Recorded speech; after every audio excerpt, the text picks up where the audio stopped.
Okay, gang, here we are, part 2. The sounds these things make. The tuner is just what it says. It's like I explained before. I press that button, and I can tune my guitar without anybody hearing it. And nobody who's sitting in the crowd, or even what we're jamming with, wants to hear you tune your guitar. It's just annoying.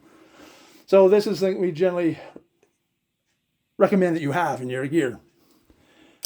The sound made with the amp clean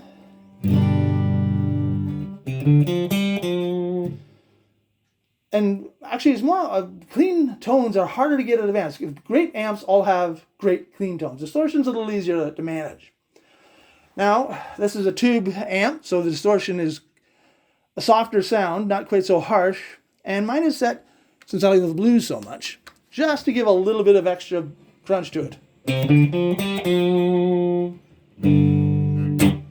Not so much if I decided to play a chord at lower volume. You couldn't hear it. But enough to give it just a little bit more, well, oomph, I guess.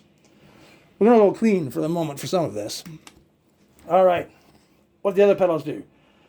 The EQ, you can kind of tailor. It's set here to give a little bit more middle range to the guitar because that's kind of left alone, so there's a little bit of space for a lead guitar to be heard there, and it's louder because every lead guitar player wants to be louder. So I get this, as opposed to, right. Don't use it that often. It's probably one of the least pedals used on my board, but I have one. All right. Next thing up to look at is this pitch shifter. Now I can take my original signal, and this pedal will give me a certain interval, like how many notes away from the note I'm playing. Either above or below, or both. And it sounds like this. Kind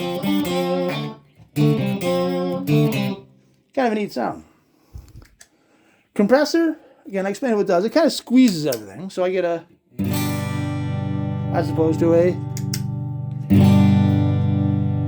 so it's more even.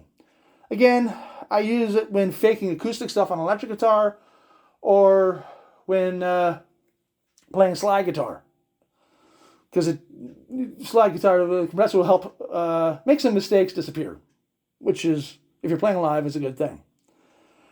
Next here is a T-wah, and that is, literally makes a wah-wah sort of sound. But the trick with the T-wah is the harder I pick it, the more the wah goes. So I'm reasonably gentle, I get a little bit. But if I really pluck the thing,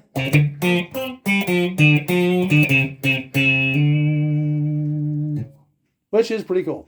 Again, more of a novelty for me than anything else. I like practicing scales with it because it makes that boring job a little bit more interesting. This is a wah, which is the same thing, but your foot controls what you do. So if I turn it on here and play my chord, I can control it. So Jimi Hendrix, Eric Clapton, Jimmy Page are some of a lot of people who are well known for their use of it. Think of Cream's White Room, the chorus, and you'll hear that. All right. On to the whoosh. Flanger, which is kind of a shallower, I don't know, glassier sound. And I get this.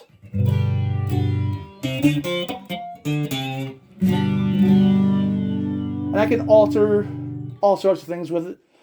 The depth of a sine wave, the speed of it, and it's a taste thing. A slightly warmer version is chorus.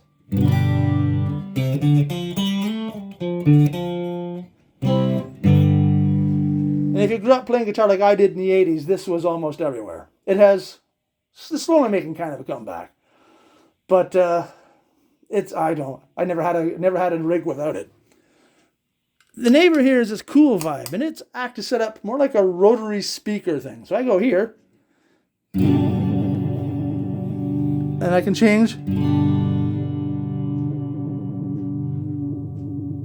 the speed.